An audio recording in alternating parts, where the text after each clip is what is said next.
بسم الله الرحمن الرحيم. أعوذ بالله من الشيطان الرجيم والأرض مددناها وألقينا فيها رواسي وأنبتنا فيها من كل شيء موزون. عزیز طلبہ کرام، سبق نمبر 115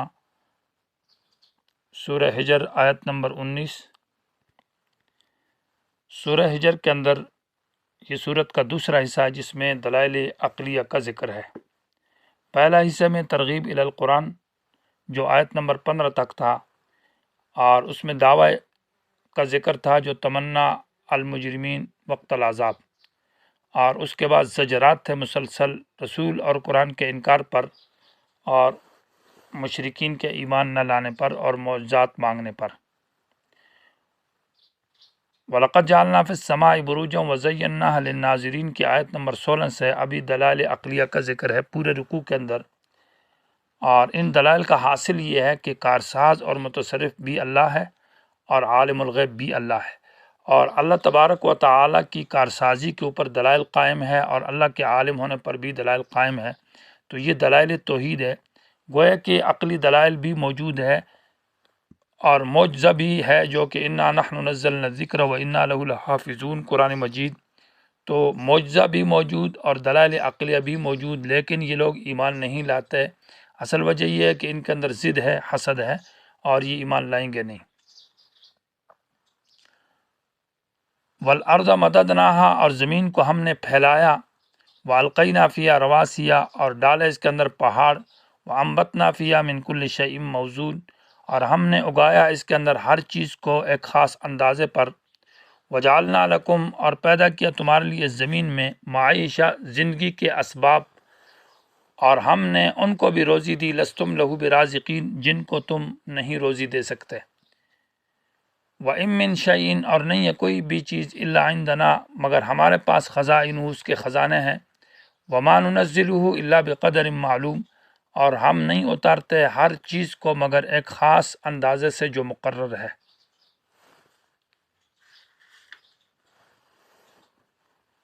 وَالْأَرْضَ مَدَدْنَاهَا، ہم نے زمین کو پھیلایا،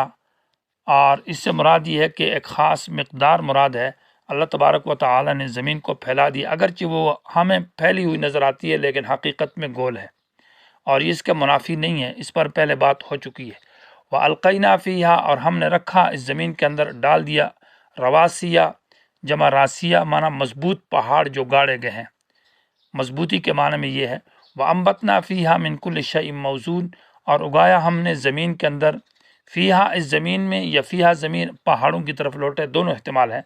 کہ زمین کے اندر یا پہاڑوں میں، من کل شیء ہر چیز، موزون ایک خاص اندازے سے، یا موزون معنی ایک خاص مقدار سے، موزونیت معنی کہ نہ بہت زیادہ نہ کم، معنی انسان ہے، درخت ہے، تو ایک خاص اندازے پر ہے۔ یہاں قرآن نے من کل شیء موزون کہا ہے، اور من کل شیء موزون اس لیے کہا ہے کہ اللہ تبارک و تعالی نے زمین کے اندر جو کچھ پیدا کیا ہے انسانوں کی ضروریات کے لیے، اپنی انعامات، وہ فصل ہیں، وہ درخت ہیں، وہ جو بھی نعمت ہے، بارش پانی ہے، یہ ایک خاص اندازے سے ہے۔ معنی اس اندازے سے اگر اللہ تبارک و تعالی یہ فصل اور غلہ زیادہ پیدا کر دیتا تو وہ پھر لوگوں کے پاس اس کو جمع کرنے کا کوئی طریقہ کار نہ تھا، لوگوں کی ضروریات سے یہ چیزیں بڑھ جاتی اور یہ سڑ اور جل کر بدبو پیدا کرتی اور بہت بڑی ایک تکلیف کا سبب بن جاتی، تو بہت زیادہ غلے اور بہت زیادہ خوراکیں پھر انسان ان کو سنبھال نہ سکتے، اس لیے اللہ تعالیٰ کے ہاں وہ ایک مقدار معلوم ہے، اور کم بھی نہ کیا کہ بالکل انسان جو ہے نا وہ ضروریت سے انسان بھوکے مرے اور جانوروں کے لیے نہ ہو، تو ایک خاص اندازہ اللہ نے رکھا ہے۔ موزون کا معنی مقدار خاص ہے، یا موزون معنی وزنی چیز، کہ اللہ تعالیٰ نے ہر قیمتی اور وزنی چیز زمین کے اندر پیدا کی ہے، اور وہ اعلیٰ چیز انسان کے فائدے کے لیے ہے۔ وجعلنا لکم فیہا معائش، اور پیدا کیا ہم نے اے انسانوں تمہارے لیے، فیہا اسی زمین کے اندر، معائشہ تمہارے، معائش کا معنی وہ اسباب جس سے تمہاری زندگی گزرتی ہے، کھانے پینے کے اشیاء، رہن سہن کے ہر نوع کو، اور اس کی وصفیت کے ساتھ اللہ تبارک و تعالی نے پیدا کیا ہے۔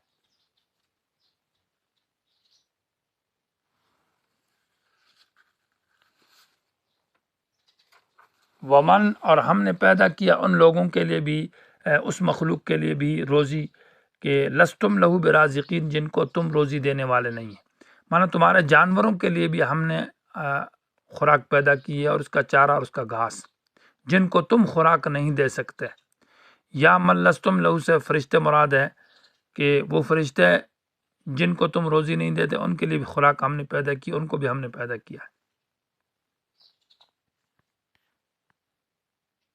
وَإِن مِّن شَيْءٍ إِلَّا عِندَنَا خَزَائِنُهُ اور نہیں ہے کوئی چیز بھی مگر ہمارے پاس اس کے خزانے ہیں، پانی کے خزانے ہمارے پاس، کھانے پینے کے خزانے ہمارے پاس، قیمتی جواہرات پتھر ہر چیز کے خزانے اللہ کے پاس ہے۔ وَمَا نُنَزِّلُهُ یہ جو کہتے ہیں نا خزانے غیروں کے پاس ہے، خزانوں کا مال ہے، پیر ہے، ولی ہے، فقیر ہے، یہ شرک ہے۔ وَمَا نُنَزِّلُهُ اور ہم نے نہیں اتارا کسی چیز کو بھی الا بقدر معلوم ایک خاص اندازے کے ساتھ، اس اندازے کو اللہ ہی جانتا ہے اور وہی مفید ہے انسانوں کے لیے۔ وَأَرْسَلْنَا الرِّيَاحَ اور ہم نے بھیجا ہواؤں کو لواقح جو بادل اٹھانے والی ہیں،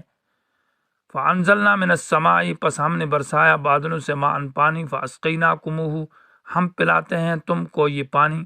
وَمَا أَنْتُمْ لَهُ بِخَازِنِينَ اور تم اس کو ذخیرہ کرنے والے جمع کرنے والے نہیں ہو۔ یہ اللہ تعالیٰ نے آپ پاشی کا جو ایک نظام ہے اور پانی کا جو ایک نظام ہے اس کی طرف اشارہ کیا ہے، اور اللہ کا بہت عجیب اور غریب ایک نظام ہے کہ اللہ تعالیٰ نے ایک قرہ ایک سمندر پیدا کیا ہے اور اس کا پانی جو ہے وہ کھارا ہے، میٹھا نہیں ہے، کیونکہ اگر پانی میٹھا ہو جاتا تو سمندر کے اندر ہزاروں مخلوق اور کروڑوں چیزیں رہتی ہے، وہ اس کے اندر مرتی ہے، سڑ جاتی ہے، گل جاتی ہیں۔ اس طرح دنیا کی خشکی کے جو پانی ہے گندے وہ بھی چلتے ہیں اور باقی گندی چیزیں بھی، پانی بھی وہاں جمع ہوتا ہے، تو یہ ایک بہت بڑی سمندر کے اندر بدبو پھیل جاتی ہے اگر وہ پانی میٹھا ہوتا، اور لوگوں کو بہت بڑی تکلیف ہوتی اور اس سے بہت بڑا مسئلہ بن جاتا، عذاب کا ایک سبب بن جاتا۔ لیکن اللہ تبارک و تعالیٰ نے اس پانی کو ایسا کھارا بنایا ہے کہ وہ سب بدبو اور گندگیاں اور وہ چیزیں جب مر جاتی ہے تو اس کے اندر ایسی ایک تیزابیت ہے کہ وہ ان کی بدبو کو اور مہک کو ختم کر کے اور جلا کر کے رکھ دیتی ہے اور پانی خراب نہیں ہوتا۔ پھر اللہ تبارک و تعالیٰ نے ان سمندروں سے ایک بخارات اٹھاتے ہیں، اور اس بخارات کے لیے پھر اللہ رب العزت جو ہے ایک ہوائیں چلاتے ہیں، اور وہ ہوائیں چل کر ان بخارات کو اٹھا دیتی اور بادلوں میں ملا دیتے ہیں، اور اس کے ساتھ بادلوں کے ساتھ وہ مل کر پھر بادلوں میں ان کو ہلا کر ملانے کے ساتھ پھر اس سے وہ بارش کے جہاز بنتے اور بڑے بڑے بادل جو کہ بڑے جہازوں کی طرح گوئے کہ اس میں اتنا پانی ہے جو اللہ ہی کو معلوم ہے، کروڑوں اور لاکھوں اور اربوں مخلوق کو وہ کافی ہو جاتا ہے۔ ان بادلوں کو اللہ تعالیٰ مختلف علاقوں میں لے جاتے ہیں، مختلف ممالک کے اندر جہاں انسانوں کو ضرورت ہوتی ہے تو وہاں لے کر اللہ برساتا ہے، تو پھر درختوں کو فائدہ ہوتا ہے، سبزیوں کو اور انسانوں کو، اور بقدر ضرورت جن لوگوں کو پانی ضرورت ہے تو وہ پانی وہاں بارش برستی ہے۔ دیگر اللہ تعالیٰ کا یہ نظام ہے کہ اگر اللہ تعالیٰ، چونکہ انسان کو تو پانی ایک ایسی چیز ہے کہ ہر وقت انسان کو ضرورت پڑتی ہے اس کی، تو اگر مسلسل بارش ہوتی اور مسلسل اس پانی کے لیے روزانہ بارش برستی تو یہ زندگی مفلوج ہو جاتی، معطل ہو جاتی، لوگوں کی نقل و حرکت اور لوگوں کے کاروبار معطل ہو جاتے ہیں۔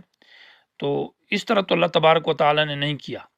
ہاں اگر ہفتے میں یا مہینے میں ایک دن بارش ہوتی اور لوگوں کے لیے اس طرح کہا جاتا کہ اپنے پانی کو جمع کرو، تو لوگوں کے پاس اس طرح کوئی مٹکے اور اس طرح ٹینکیاں نظام موجود نہیں تھا جو پانی کو محفوظ کر سکے اور روک سکے، تو یہ بھی بڑی مشکلات تھی، اور وہ پانی خراب بھی ہو جاتا، سڑ جاتا، بدبودار ہو جاتا۔ لیکن اللہ تبارک و تعالیٰ نے اس کو پھر پہاڑوں کے اوپر لے کر منجمد صورت میں برف پوش پہاڑوں سے اس سمندر کو جمع کر دیا۔ اگر پانی برسایا جاتا تو وہ پانی بھی خراب ہوتا، اور تالابوں کے اندر بڑے بڑے تالاب اللہ بناتا، وہ سڑ جاتا، اس میں بدبو آ جاتی، گرد و غبار پھیل جاتا۔ لیکن اللہ نے برف پوش پہاڑ اور بڑے بڑے منجمد وہ بنا دیے برف کے، تو ان کے اندر اس کو محفوظ رکھا، اور اس سے زمین کی رگوں کے اندر اللہ تبارک و تعالیٰ نے اس پانی کو نیچے زمین کی رگوں کے ذریعے انسانوں تک پہنچایا، وہ چشموں کی صورت میں، نہروں کی صورت میں، اور جہاں صحرا علاقہ ہے، مطلب یہ ہے کہ ہموار اور زمین ہے تو وہاں کنویں کی صورت میں وہ پانی نکال دیا اللہ تبارک و تعالیٰ نے۔ تھوڑی سی زمین کھودو تو نیچے سے پانی آ جاتا ہے اور صاف پانی ملتا ہے۔ اللہ رب العالمین نے یہ بے شمار جو نعمتیں یہ کوئی ایک نعمت نہیں ہے، ان تمام انعامات کی طرف اللہ نے اس لفظ جملے کے اندر اشارہ کیا، وَأَرْسَلْنَا الرِّيَاحَ لَوَاقِحَ فَأَنزَلْنَا مِنَ السَّمَاءِ مَاءً فَأَسْقَيْنَاكُمُوهُ وَمَا أَنْتُمْ لَهُ بِخَازِنِينَ، کہ دیکھو وہ پانی کھارا ہے جو سمندر کا، وہ نہ پیا جا سکتا ہے اور نہ اس سے پیاس بجھتی ہے، اس کو صاف میں نے کس طرح کیا اور اس کو کھارا کیوں رکھا، اس کی حکمت کیا ہے، وہ ایک نعمت دیکھو کہ اگر میٹھا ہوتا تو خراب سڑ بدبو پھیل جاتی، پھر اسی پانی سے ہواؤں کو بھیجنا، اسے بخارات اٹھانا اور پھر بادلوں کو لے جانا جگہ جگہ میں، یہ اللہ تعالیٰ کی نعمت،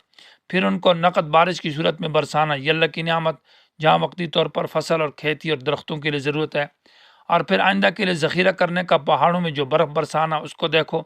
اس سے زمین کی نعمت رگوں کے اندر اس پانی کو نالیوں کی صورت میں پیپ اور کی شکل میں لے آنا، وہ اللہ کی نعمت کو دیکھنا، پھر تم اس پانی کو پیتے ہو، اس کو دیکھنا، ہاں افرأیتم الماء الذی تشربونہ، کیا تم نے سوچا اس پانی کو جب تم پیتے ہو، انسان گلاس پانی پیتا ہے تو یہ کس طرح انسان کو صاف اور میٹھا پانی اللہ نے دیا ہے۔ اور سورہ فرقان میں اس کو کہا ہے کہ فَاسْقَيْنَاكُمُوهُ مَاءً فُرَاتًا، کہ میں نے تمہیں میٹھا پانی پلایا۔ یہ بے شمار انعامات کی طرف اللہ تبارک و تعالیٰ نے اس آیت کے اندر اشارہ کیا ہے۔ لواقح کا معنی حوامل السحاب، جو ہوا بادلوں کو اٹھانے والی ہے، اور ایسے بادل جو کہ پانی سے بھرے ہوئے، مونسون بارش سے، اور وہ لا کر اللہ تبارک و تعالیٰ علاقوں پر برساتا ہے۔ اس لیے الفتح الربانی کے اندر پیران پیر شیخ عبد القادر فرماتے ہیں کہ یا طالب الاشیاء من غیر لست بعاقل، اے وہ شخص جو غیروں سے چیزوں کو مانگتا ہے، اپنی نعمتیں، اپنی حاجتیں، اپنی ضروریات مانگتا ہے، تو عاقل نہیں ہے، تو بہت بڑا بیوقوف ہے۔ اور علماء نے لکھا ہے، تمام امت کے علماء نے، کہ جو شخص کسی شخص سے خزانے کا مالک سمجھے، یعنی کوئی شخص کسی آدمی کو خزانے کا کہ فلاں پیر فقیر داتا وہ خزانے کا مالک ہے، تو علماء نے لکھا ہے کہ وہ شخص بالکل کافر ہے، گویا کہ اللہ تعالیٰ کی اس قدرت کا وہ غیر کے لیے مانتا ہے کہ وَإِن مِّن شَيْءٍ إِلَّا عِندَنَا خَزَائِنُ، خزانے تو اللہ کے پاس ہے، اور اللہ اپنی ایک خاص مقدار سے اس خزانے کو اتارتا ہے، اور یہ نظام اللہ ہی چلاتا ہے۔ فَاسْقَيْنَاكُمُوهُ، ہم وہ پانی تم کو پلاتے ہیں، وَمَا أَنْتُمْ لَهُ بِخَازِنِينَ، اور تم اس کو خازن جمع، خازنین کا معنی جمع کرنے والے نہیں ہے، اس کو محفوظ کرنے والے تم نہیں ہو۔ وَإِنَّا لَنَحْنُ نُحْيِي وَنُمِيتُ، اور ہم ہی زندہ کرنے والے ہیں اور ہم ہی موت دینے والے ہیں۔ وَنَحْنُ الْوَارِثُونَ، اور آخری مالک ہم ہیں۔ الوارث معنی وارث صرف اللہ ہے۔ یہ جو لوگ کہتے ہیں کہ نبی اور اللہ اور نبی وارث، یہ بات غلط ہے، بلکہ مالک، آخری مالک وہ اللہ ہی ہے۔ وَلَقَدْ عَلِمْنَا الْمُسْتَقْدِمِينَ مِنْكُمْ وَلَقَدْ عَلِمْنَا الْمُسْتَأْخِرِينَ، اور البتہ تحقیق ہم جانتے ہیں تم میں سے پہلوں کو، اور جو تم میں سے المستاخرین بعد میں آنے والے ہیں۔ مفسرین نے اس آیت کے اندر مختلف اقوال ذکر کی ہے۔ معنی یہ ہے کہ تم میں سے ہم پہلوں کے حال بھی جانتے ہیں، جو پہلی امتیں تھیں وہ مراد ہے، اور مستاخرین سے یہ امت اور اس کے بعد جو لوگ آئیں گے۔ یا مستقدمین سے معنی جو لوگ مر چکے ہیں ہم ان کو بھی جانتے ہیں، اور مستاخرین سے جو زندہ ہیں ہم ان کو بھی جانتے ہیں۔ یا مستقدمین کا معنی یہ ہے کہ جو تم میں سے صف اول کے اندر جہاد میں، نماز میں آنے والے ہم ان کو بھی جانتے ہیں، اور جو جہاد اور نماز میں پیچھے صف میں کھڑے ہوتے ہیں، پیچھے رہنے والے ہم ان کو بھی جانتے ہیں۔ تو مختلف اقوال ہے، لفظ کو عموم پر رکھا جائے گا، معنی جو پہلے ہیں جو بعد میں، چاہے امتیں ہیں، چاہے مردے ہیں، چاہے چلے گئے، چاہے آنے والے ہیں، چاہے کسی چیز میں آگے بڑھنے والا ہے، کسی چیز میں پیچھے رہنے والا ہے، ہر ایک کو ہم جانتے ہیں۔ وَإِنَّ رَبَّكَ هُوَ يَحْشُرُهُمْ، اللہ ان کو جمع کرے گا۔ إِنَّهُ حَكِيمٌ عَلِيمٌ، بے شک اللہ حکمتوں والا ہے، جاننے والا ہے۔